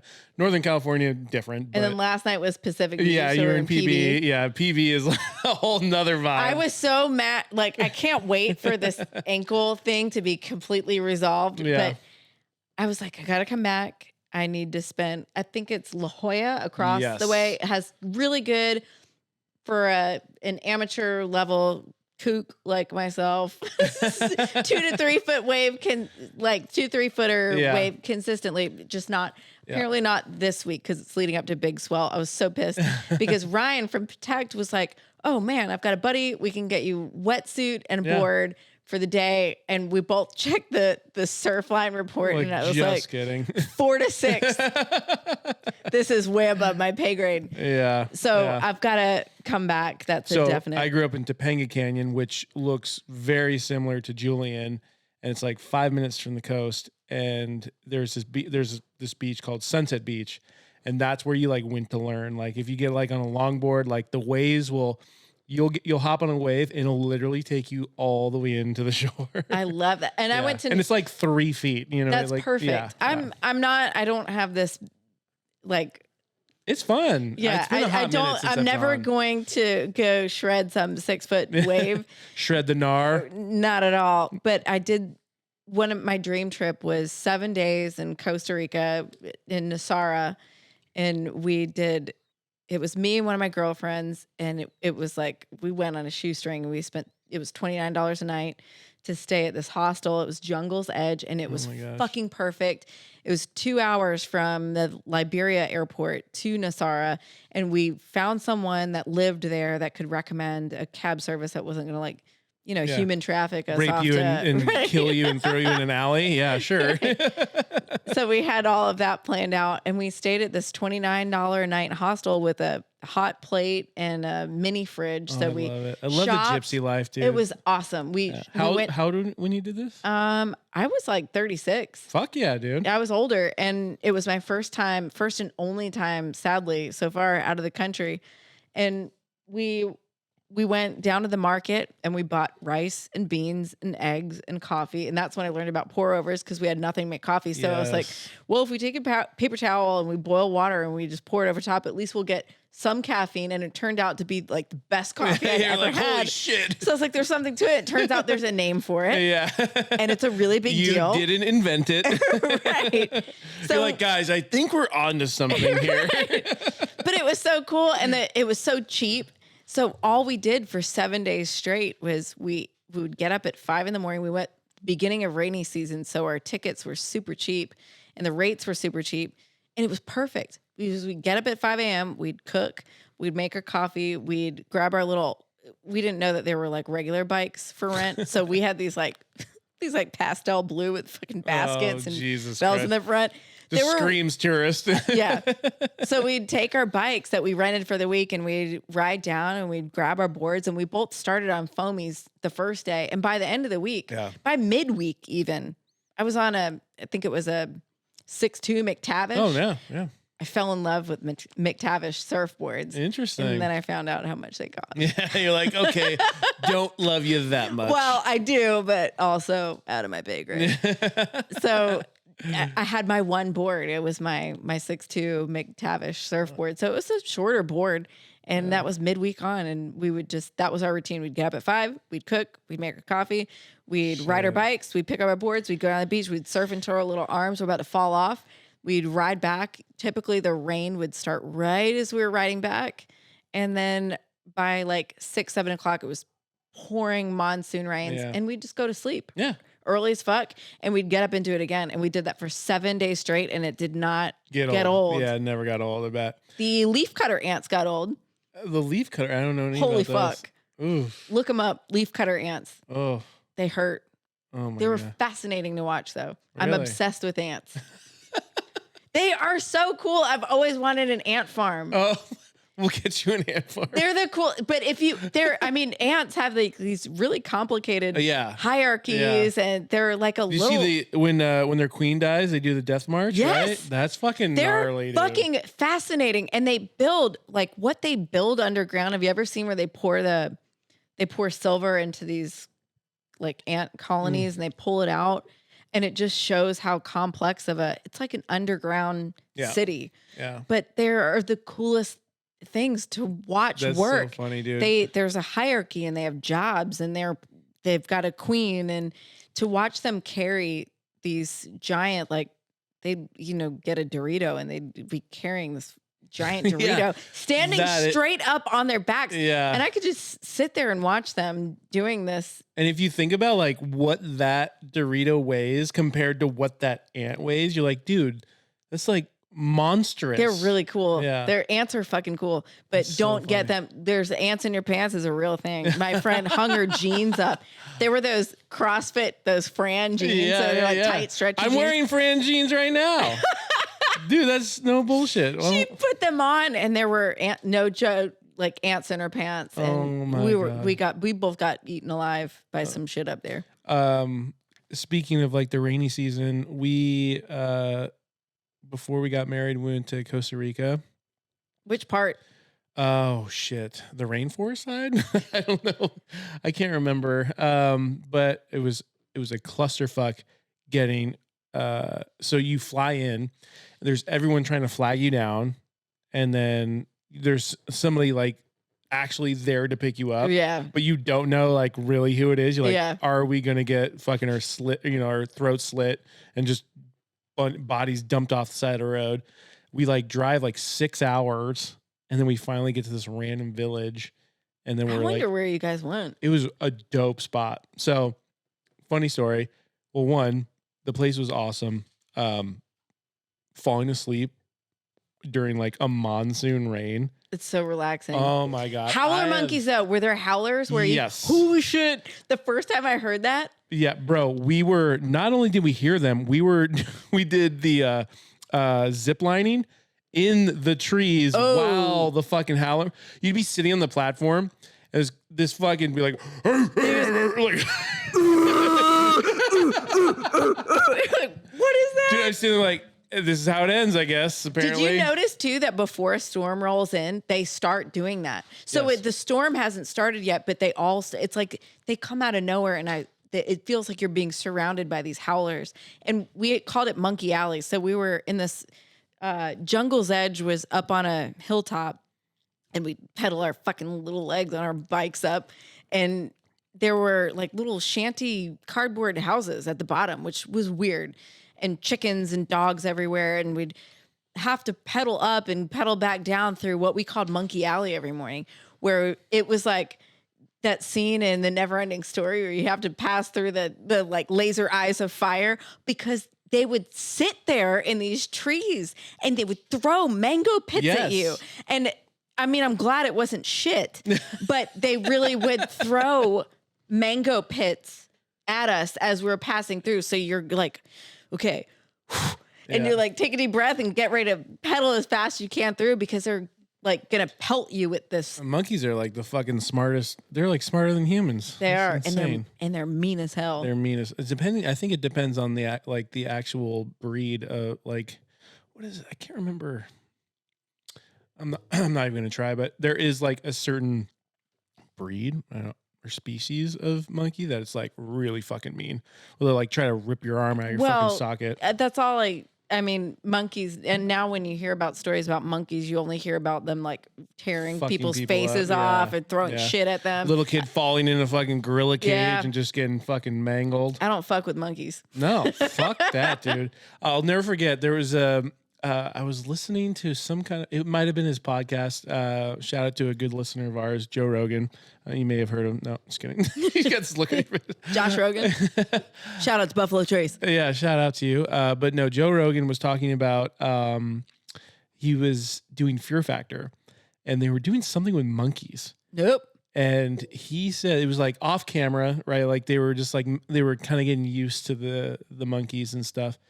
And he said the monkey like patted him on the back, like right by his trap, just like this. And he was like, he said he like looked back. He's like, oh my God, dude. like that thing could fucking rip my fucking head off right now. So adorable, but they scare the shit out of me. Oh, dude, I don't fuck with monkeys. No. Nope.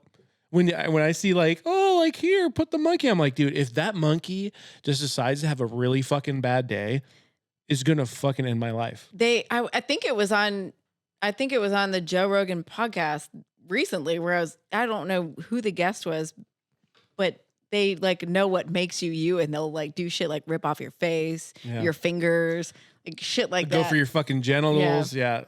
Nope. Negative. No, thank you. Hey, Paul, I just wanted to ask you a question. Yeah, what you got? So everyone knows that you're still here. What you got, man? How are you? Yeah, man. You doing good over there? Chilling. This has to be a world record of you not talking in a podcast. Yeah, man.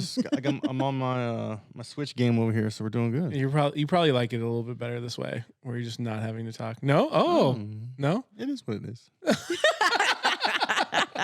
All right, we got to bring Paul into this conversation. Yeah. Bit. Paul, what is your... No, go. I'll go for it. What? You got? I was going to ask you, and I'm going to ask you this same question. Favorite cocktail to make for either yourself or friends and family? Paul? Moscow Mule. It's always good. That's a good one. Or the spicy margarita is always a hit too. Yeah. I was going to say there's got to be something ethnic in there. Yeah, margarita. Spicy margarita. With pack and heat. Good stuff. Pack and eat, yeah. Use code PODDYMOUTH at checkout. PODDYMOUTH 22. 22, good call. What do you got for... Oh God, it's always the basics for me. Okay. So I love a good Negroni or a Boulevardier. Those that don't know, they're kind of interchangeable. Negronis with gin, Boulevardier you sub whiskey, bourbon, rye. You talk to people and they're going to give you a different answer. But I also love a solid Manhattan or a Sazerac. I've never had a Sazerac. Oh man, I love a good Sazerac. That's my winter cocktail. Interesting. Yeah. Heavy on the Peychaud's. Okay. You give it an absinthe rinse on the glass, or you can do a spritz. Wow. So very fancy. It's not that. I'll have to do like a little video to teach people how to do this, but it's really not that difficult. It sounds fancy, but it's just such a good drink. I'm surprised on what is your alcohol page? Whiskey Rebellion. There you go. I'm surprised you haven't done like a lot of like tutorial stuff. I should do more. You should. And I think that'd be super. So when I that'd be stopped, super entertaining. And that's the goal for this year. When I stopped bartending full time for a while, it's already April. Yeah, I'm like, she's like the goal for this year. I'm like, I will be doing more of that. What is this, January? I think I get kind of weird about it because it's nothing really that fancy. It's all really basic stuff. Dude, people love that shit. But the basics and the classics are what tastes the best. And then you can go from there and create your own kind of. There's an account, I don't even remember his name, but he's like a big old hefty fella on TikTok who he does these videos of him making cocktails and I can't stop watching them. Yeah, I will add some more of that in. Tears my gonna be my social media manager. She's like, when are we gonna do a calendar? I'm like, I don't know. Yeah. When we get home. Oh my gosh. What else we got? Oh, I wanted to play this video. I guess it ties in semi of what we're talking about here. Here we go. I just thought this was so great. Look at this slow motion. This just screams summer. So it goes under the table. So have you ever played this game called Die? Throws a die up in the air. Music just crushes it right now. I think I see the die. Yep, up in the air. He's gonna hit that cup. Oh, dude, he's gonna go fucking swish on it. man. Is that what is he sliding That's on? not a I know. slip Wait, and slide. we need it. Oh shit, where'd we go here? Oh god. Let's do it one more time. And like you being Italian, the music just works so well. It's one of those inflatables. Like those things get massive, where they're just floating in the ocean. That's awesome. Yeah. But this is like Underhands it too. underhand. I don't know how that's even possible. Oh my god, dude! I hear this song and I always think Is of that Step Andre Brothers. Bocelli? Andrea Bocelli. Yeah, I think so. I'm a This is shitty Italian. Yeah, this is Diego Zamboni, Ah. but Zamboni. That's hilarious. Should I do another pour? I'm gonna drink this first. Ooh. Here you go. Least favorite. This is cocktail. really good. I'm glad you like that. So This is really good. I've shot content for them for a while. I've been on pause for a few months, but yeah, I shoot content for them. They're good. It's good stuff. Actually, here. Oh wait, there's a little mini guy. I was gonna say it. Sisterdale out of Texas. Yeah. This is I know. really, I said that to Joel. He's I'm like, always I've never had a skeptical. Texas. Yeah. Well, Balcones is fucking awesome. And So they're in you've got Texas. it. They're in Texas. Okay. And that's a distillery tour that I've been meaning to do and just have not I haven't made the time to do it yet. But go check out their stuff. Okay. But I'm always, you see a nondescript bottle, and if it's something I don't know, I'm like, oh, is it a 2-year that someone just pushed out because they wanted to make whiskey and they were producing vodka strictly 2 years ago just so they could do this, and it's like light pale straw color. I'm like, oh, dude, you should have waited 2 more years. This is really good. My mind would like never go there, but that's cool. This is really good. Yeah. Oh, I'm glad you like that. Look at that. Yeah, she likes it. She didn't get the white label, did she? She didn't even try the white label yet. That was my favorite. Is that the fancier? No, actually, I would their say flagship. this one's their like big deal guy, and the white label. No more bite. Doesn't have that bite. Yeah, it's a lot more smooth. It's It's standard proof. Here, if you want Get to check 80. if you want to check out the bottle, 93. it's like 90. Yeah. I like I like that this is a little higher because you just get more concentrated flavor in a higher proof. Yeah. Okay. Well, I'll just hand that back over. I thought you were like gonna look at the bottle like, no, why am I holding this right now? But yeah, they're good shit. They've only been a company for like what? Maybe 2 years. I don't know if you can say company. He's only been selling for. Yeah. Okay. Because it probably takes a while. I'd say like. Do you 2 know years. where they're located? Texas. Sisterdale in Texas. Sisterdale is an actual like city in Texas. So. I don't know Texas at all. I mean, a little bit. Neither but do I, and I go there. I love Texas. I couldn't. Like, oh, is that in West Texas? I'm like, sure. So I'll be no in idea. Texas in 2 weeks. So I'm gonna Where have in to Texas? Look. San Antonio. I don't think they're close to San Antonio. Okay. And that's like, you're like, oh, I'm gonna be in California, and if it's like L.A. to San Diego, like, dude, we can meet up. But like in Texas, you're like, that's literally 15 hours away. Right. Yeah. Well, I'll have to look up and see where they're because this is really good. So a couple things I wanted to touch on. One, you've got a creative mind, obviously.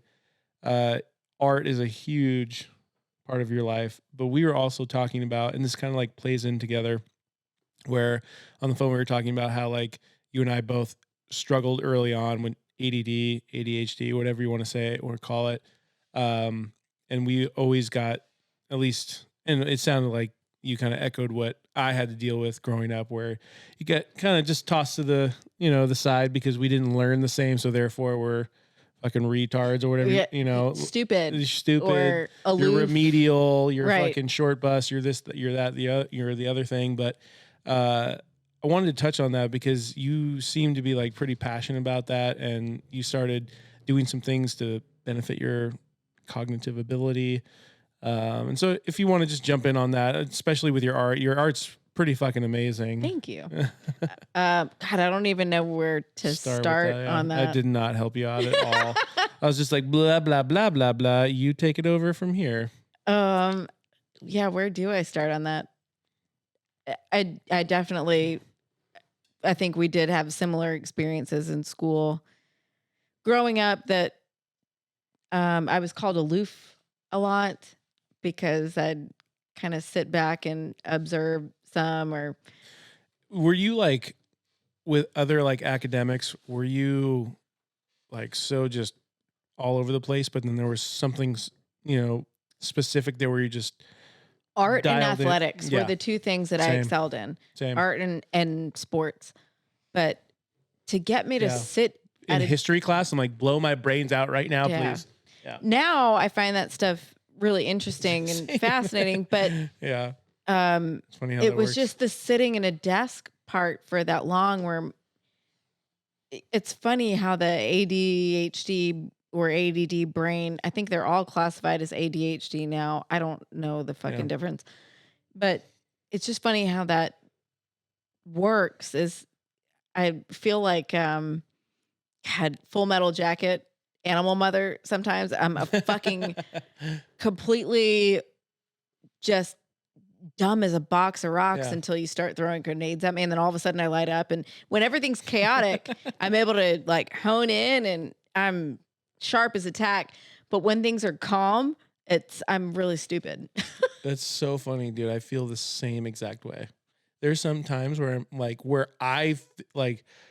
I'll have an interaction or like my wife tells me to do something or like, how did you forget that? I'm like, dude, I don't know. Like, that's what bartending was and still dude, that's is. gotta be such a fucking struggle. Oh no, bartending's great. I couldn't even imagine. No, bartending that turned out to be great for me. Oh my God. That gives me anxiety thinking about it. If I was like in some kind of a service where it was like waiter, bartender, where I'm like, oh fuck, what was he talking about again? Like, it's chaos, and for some reason, I'm able to focus better in chaos than I am when things are calm. Interesting. Yeah, that makes sense. So that works out really well for me, and that I took to that. Yeah, it's like I light up when things get really crazy. Yeah, and I'm able to slow everything down. Yeah, and just focus, like hyper focus on the task at hand. And Tier was like because he hadn't seen it in a long time, and at SHOT Show I got to bartend our VIP room for Black Rifle, and it was Black Rifle, Huxworks, and Beyond Clothing, who I also used to work for, and we did a joint party together. That was really fun. But we had this VIP room, and I was like, let me bartend it. That'll just be my job. Yeah. I miss that. It'll give me a job. It'll give me something to do throughout this. And fuck, I forgot how much I loved it because Tier's looking at me and he's like, do you need help? He's freaking out. And I looked over at him and I'm like throwing bottles up and, pouring drinks and just calm. And he goes, you are the most calm person in this room and the most pressure is on you right now. And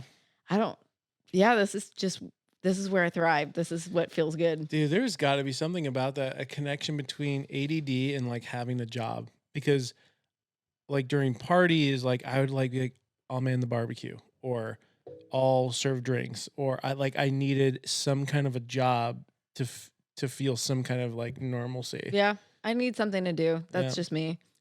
Again, the most trouble I would always get myself into is when I had nothing to do. Yeah. Oh, same. Yeah. And I will create. I mean, if I don't have work, I'm going to create work. Yeah.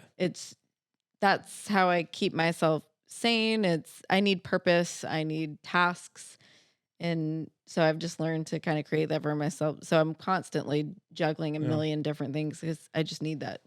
I wonder if it's either a lazy thing or an ADD thing, but I will always find an easier way to do a job. Is that lazy? It might be lazy. I call that being efficient. I don't know. Like people are like, oh, we're going to do it this way. I'm like, that's going to take a long time. We should just do it this way. And they're like, oh, yeah, I guess we can just do it that way. That also sounds like intelligence. Don't work harder, work smarter. Well, yeah, I guess so. But man, I always would be like, am I the only one fucking seen this way? Like, I'd always get kind of like bent out of shape about that kind of stuff where I'm like, why? And like, am I somehow stupid because I'm the one thinking about this? Or I don't know. I guess I'm just an elitist, I guess. Different way of thinking. Yeah, different way of thinking. And that was the problem growing up, right? Where it's like, dude, the way definitely in public schools. And I'm like, dude, at this point, if you have kids and you're putting your kid in a public school right now, like Jesus Christ, you're really rolling the dice. But the education is just like, it's so one track, one track minded, where if your kid does not fall in the same lane, like it's almost like with ADD, ADHD in particular, if it's not moving at the speed that you need to move at, you're going to go off the rails and do your own thing. Yeah. That's how I was. If it's not moving at the speed that I want it to or need it to move at in order to keep my brain's attention, I'm just going to go off and do something else. Yep. At my own tempo. And yep. And could be dangerous, could be catastrophic, but I'm just going to do it anyway. But at this point, it's usually winds up being something really productive, but I'm going to do it. I'm going to go do my own thing. That's good. All right. Let's wrap up to Answer the Gram. I don't know if you saw this on our, I love when the guests don't see this shit. It's so great. So basically I threw up 5 yes or no's or fill in the blank questions, and our followers drop in, they give us their results, and then we go over our results. So here we go. This is gonna just pass through my rant here. All right. First question. What is your number 1 karaoke song? Ooh. Paul, you got one lined up yet? Fuck. Ice Ice Baby. You're going to go Ice Ice Baby? Yeah. I mean, that's not bad. That's a good one. What do you got? Fuck. I think that one's gotten tiered laid in his younger years. But it's a good one. I don't blame her. I don't blame her. I don't blame her. What do you got, Paul? Come on. Karaoke, number 1. You got the reins. What's the Pulp Fiction one with Chuck Berry? When they actually do the what scene? Where they do the dance. I can't think of the name right now. I've done it like 3 or 4 times. It's not pretty, but it's fucking fun. Dude, I don't think I've ever done a karaoke sober. There's no way. Yeah, I'll find it right now. Okay. All right. My karaoke, I got to go. It's 5 o'clock somewhere with Alan Jackson. I got to go that route. Yeah. Is Jimmy Buffett? It's Jimmy Buffett and Alan Jackson, yeah. Okay. But I'm a huge Alan Jackson guy, so I give him full credit. Oh, yes. I was thinking this. Yes. Talk about a great fucking movie. That is a great movie, and that's a great. So I was a gymnast, high school. Obviously. I did varsity gymnastics, and my 4'11". my floor. I'm 5. I'm 5. Yeah, 5 foot, motherfucker. My floor routine was the theme from Pulp Fiction. Yes. And I did this whole thing. Yes. Yeah. No. That's so great. I love that. All right, I'm gonna go through a couple of the answers of lovin', touchin', squeezin'. Somebody said Creed. Bad dad beer review, you son of a bitch. Arms wide open. He said Creed, arms wide open. Of course it would be, you fucker. I've seen this one a couple times. Bohemian Rhapsody, obviously. Creed lead singer, probably one of the best chins in the industry. Wow, strong chin. Hooking on a Feeling. Or Hooked on a Feeling, sorry. Hooking is a completely different. That's Aurora Avenue in Seattle. Our friends over at Reload said None of Yo Business by Salt and Pepper. Got a Rocket Man, Good Directions. We got Jolene from Dolly Parton. That's a good one. That's a good call. Jolene. You Never Even Called Me by My Name. Oh my God, I was gonna say. I think I've done that one before. That's a good one. Who's that by? Steve Earle. David Allen Coe. Yes. David Allen Coe. That's a good one. And then Friends in Low Places. Friends in Low Places is a good one. That's a good one. That's a good one. All right. Well done. Well done. You can do the whole fake accent thing on that one. Yeah. Okay. Would you rather, so this is very lopsided, but would you rather get $1 every time you complimented a stranger or get $10 every time you insulted a stranger in the meanest way possible? Oh, $1. $1? Yeah, $1. I'm getting my $10. No, I'm just kidding. I'm going to do $1 too. I'm not that cool. 82% said $1 compliment. Yeah. Some savages. You gotta go to. There's a decent amount of people said I'll take that $10 though. 18%. Character is everything. You gotta go to bed with yourself at the end of the day. 100%. 100%. I mean, fuck. at this point in the podcast, I'm going to bring this up, but China, what's happening in China right now? In Shanghai. So I have been extremely removed from all current events over the last couple of weeks on purpose. I saw some blips of things and I'm like, I'm not doing it this week. Life right now is stressful. I'll look at this next week. What's happening in Shanghai, China is horrific. I saw something else. It was one of our states. Something else happened, I think, today. I'm like, this is a next week problem. I need to. I'll look at this shit next week. I need a break. What is it? Oh fuck! I put it up on the story and I went on a rant about it. It is a state that started to bring back the indoor mask mandate. Oh really? Yeah. Who? What I'm state? trying to remember. Who was it? I feel like it was an M state. I'm gonna find it. Fuck, maybe I'm not gonna find it. Oh, there it is. Philadelphia. Oh no, this was something else. So yeah, Pennsylvania. Right? Yeah, Philadelphia, Pennsylvania. No. This was I swear it was an M state. Something happened in an M state. Oh shit, I don't know. I'll get back to you guys next week. But basically what's happening in China is that people are not only on lockdown, it's the strictest lockdowns any country or state has ever seen. Over COVID? They're not only is lockdown, they're not allowed to literally leave their house, okay, their apartment, wherever they live. Grocery stores are completely closed. Food is gone. So instead of the food going to the people like communism is supposed to work, it's gone to the government. And this is the worst part, in my opinion. If you are in a quarantine camp, they break into your house, there is fucking video footage, and kill your pets. Oh my God. They kill your pets, dogs, cats, whatever Why the it fuck is. would... Because your animal can maybe have COVID too. Talk about some fucking grade A bullshit. I know. The way you're reacting right now is when I found this out and saw video footage of it, it's fucking terrible. There's a lot of viral videos going on around. I'm glad that I've stayed out of current events this week. Dude, you say that, and I do understand where you're coming from because it is fucking exhausting to stay on top of these things.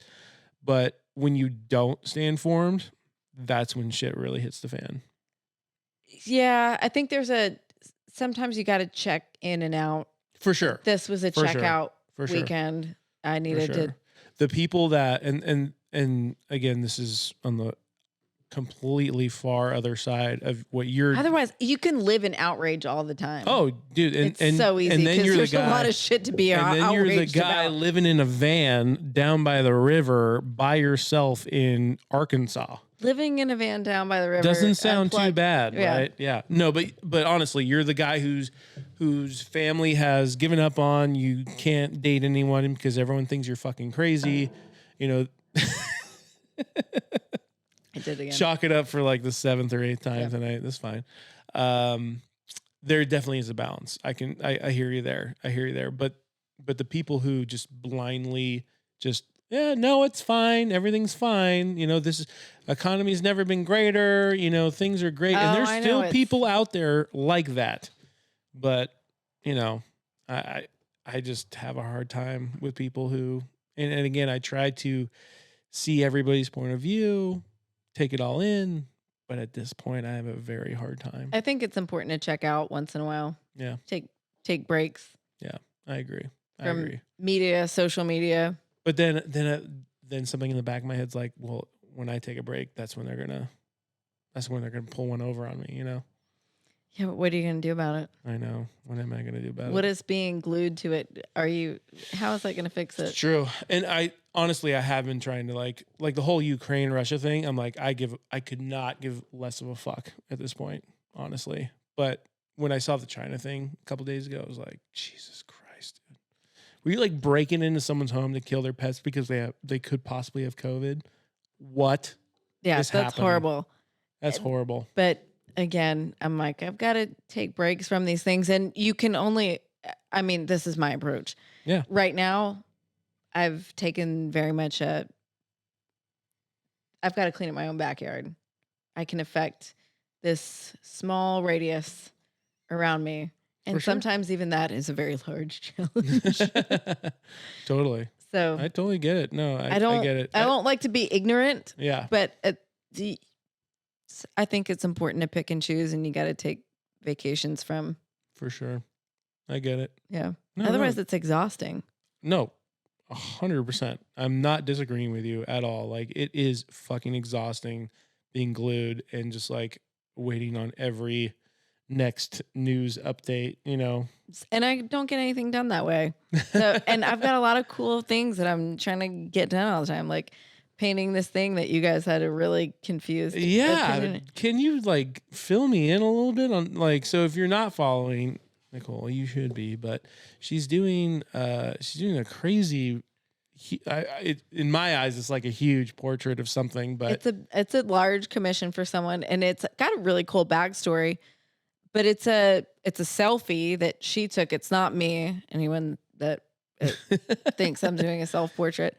It's obviously it's a selfie. She's holding her arm out, and she's covering all the important parts, and she's tattooed. The tatas. Yeah. But that's, it's not me. It's another person who this is a picture of. And she went through a really challenging time, and it has kind of come through a reclaiming herself time. I won't give too much away without talking to her first. Yeah. But it is a really cool story, and it's a really empowering story. And she wanted me to paint this portrait so that she could have it for her. She's going to put it up in her bedroom, and I was really honored, and it's been really fun to do. But it's a naked lady. I love it. But that was what I specialized in. We were college. we were talking off air, like, is like couple 69ing. There's definitely some boobs. There's some ass cheeks in there. Like, what is happening right now? Because it's not like at that.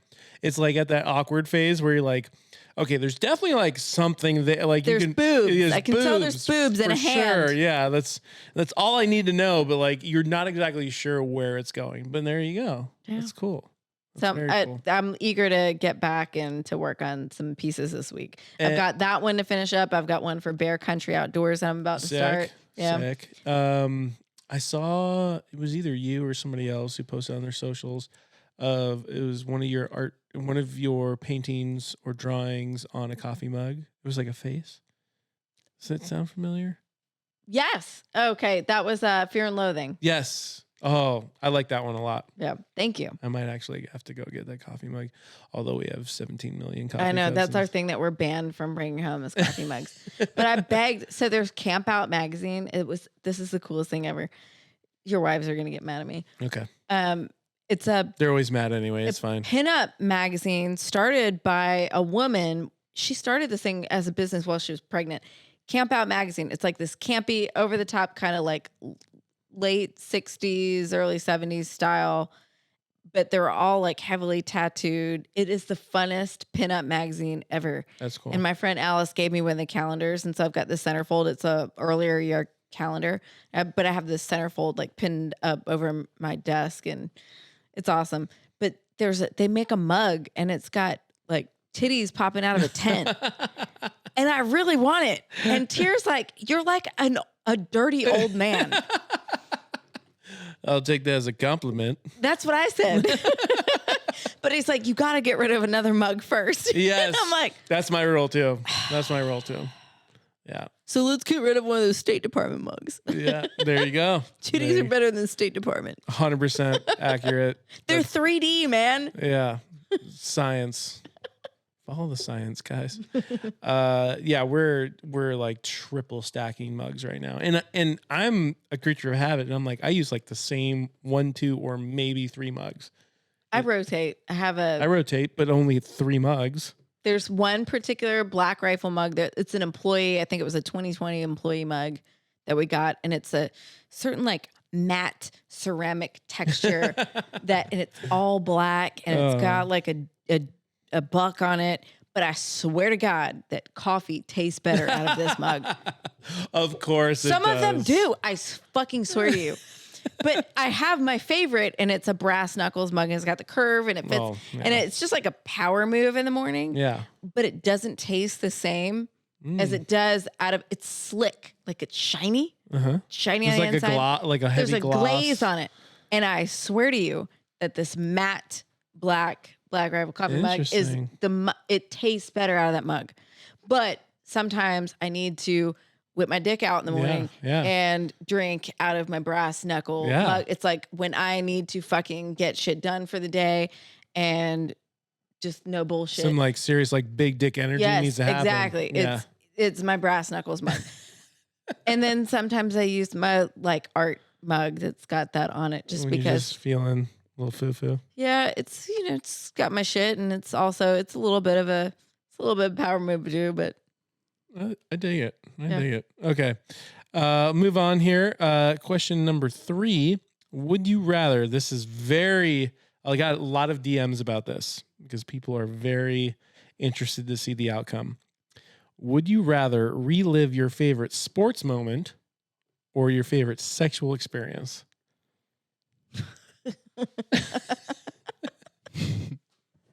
Feel like everyone's going to get in trouble after this. She's covering the mic. I'm rifling through lots of memories here. Wow. That's a lot of memories. A lot of sports memories. Clearly a lot of sports memories. Can fifth? 1, 2, 3, fifth.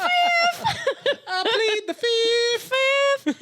I don't know. 1, 2, 3, 4, fifth. Mountains are cool, but sex is cool too. Yeah, sex is pretty cool. Mountains. Like, have you ever run along a ridge line? Oh, I got you. That shit's rad. Oh. Yeah.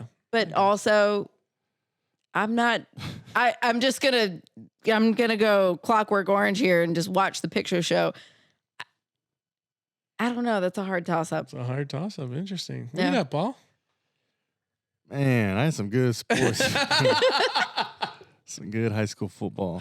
Oh, fuck off. High school, man, that was a long time ago. I'm sorry. Oh, fuck. Wait, what are you, 39, 38? 38, yeah. 38, yeah. Okay. Oh, you might need to get back in the game. Day drinking. What do you got? I'm going to go sports. You're going to go sports? Yeah. You're going to relive your favorite sports. There's a game I want to get back into. I'm going to go sex. That's like your favorite sexual experience. Like I've got to go back there. That's going to trump, in my opinion, any sports moment. And I'm just saying that my fiance and I have had some fucking epic ones. So I'll there she is bump again. the mic and relive that. Yeah. So, but there's just a lot. I mean, there's, like I said, running along a ridge line at, couple. No, I get it. I get it. At altitude is also pretty fucking epic. I get it. I get what you're saying. This is a tough one. Yeah. I'm glad I picked this one. 64% said sexual experience. That's pretty close. It was a runaway for a while. Everyone was going sex, but they made a decent comeback. Would you rather have no music for the rest of your life or all the music sung by your significant other? Oh. So no music ever? No music ever. I'll take him singing. Yeah. Did you ever see his proposal? I saw video? A glimpse of it. You were like he was like on a stage, right? Oh, like ugly crying. Yeah. I didn't actually get to see the proposal. So the video is in my reels somewhere, but it was the coolest thing ever. It was the coolest fucking thing ever. Sturgill Simpson, I got to introduce him to Sturgill's music early on. Sturgill, dude, he's the GOAT. And I love him. I stumbled upon his music when I worked at that bar in Raleigh, and I think it was Waylon Jennings Radio that his stuff started coming up on, and every time him and Tyler Childers would pop up, it was early on when they first came out, I'd be like, you like it so that it keeps coming up. And I became a huge fan, and we got to meet him at a Special Forces Foundation tour that he did. We went to 2, I think, of the shows out in California, and he was so fucking cool. Oh, I'm sure. But the song "The Promise" I'm an 80s baby, and I love all the 80s music, but his version of "The Promise" is fucking amazing.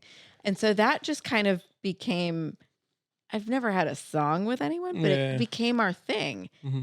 And I had it engraved on a flask for him once, and my birthday is July 31st. So this last birthday, my 41st birthday, we did this crazy Cannonball Run tour for Black Rifle for the BRCC fund, and we were in charge of all the after parties, and we were exhausted by the end of the summer. But one of the last party was TAC Snowbird in Utah. So it was the big shebang, and we had our friend Brett Benton, amazing blues artist, came out and played, and I knew that he was going to do something with a birthday cake or whatever, because I think he even asked me what I wanted. And my parents were there, which was also really cool. I knew that they were going to sing me happy birthday and embarrass me, but I was not expecting this. So I got called up there, and everyone says some stuff, and I'm just like, don't know what to do with my hands. And Tyr gets up on the mic, and they start playing. Brett and his band started playing "The Promise." Oh, shit. And Tyr sang that song to me, and I still had no fucking clue what was happening. Yeah. I just thought this is cool. He's singing me a song on my birthday. And then he started rifling through his pocket. Oh, and I was like, no, there's no way. So it was a disbelief, because I was like, is this really, there's no way this is really happening. Yeah. So it was fucking incredible. And it's all on video, and I'm like ugly crying. I'm trying to find it. And you said it was in your reels. I'm not seeing anything that's like shouting out to me like. Keep going. Down. Keep going. It had to have been probably one of the first reels. Dude, because I think I'm out of reels. Huh. There you go. Wait, go up. Did they take it because it's music? Oh, they could take it out. So wait, there's tag. I don't see it, but I know it's on there somewhere. Not that one right here? Wait. That with the guitar? Where? I can't see it. Top. Purple. No. No? Hey. This is good. You drinking with Chuck Liddell. That's pretty solid. That's a pretty fucking solid video. That's gotta be good. That's awesome. All right, we're gonna finish this up. Hold on, I want to find out what was our final tally on that guy. 58% said sung, and I'll do the same. Dana actually has a low key, pretty good voice. Yeah, like Tyr can sing. Yeah. So I'll take that. Yeah, that would be pretty obvious. Paul, what do you got? Is Priscilla taking? I'll do podcasts. Damn, shots fired. I'm just kidding. Yeah, dude, that's awesome. Any cool projects coming up? Anything you want to shout out? Okay, projects. So I've got some art pieces that I'm working on. I've got the commission that I'm working on now. One for Bear Country Outdoors. I've got some other smaller commissions. Second Chance Canine. I'm on the board for them. There is an upcoming fundraising event in Nashville at the Nashville Armory. Sick. So go please give them a follow and some support. Second Chance rescues high drive dogs and trains them as service animals for SOF veterans. They're amazing. And let's see, Brass and Unity, please go follow Brass and Unity. Go buy jewelry from Brass and Unity. Kelsey has been kind of shadow banned recently for speaking, about the stuff that's going on in Canada, which is total bullshit. So please go give her a follow. Go buy some of her stuff. Support this business. Yeah. I love her pieces. I actually just bought I bought the 2D necklace. Kelsey's been on this podcast twice. Yeah, I love her. She is a great human being. And funny that you said that, because Trudeau loves China. He's been on camera and said how much he appreciates or supports or fill in the blank about the Chinese. What is the motivation there?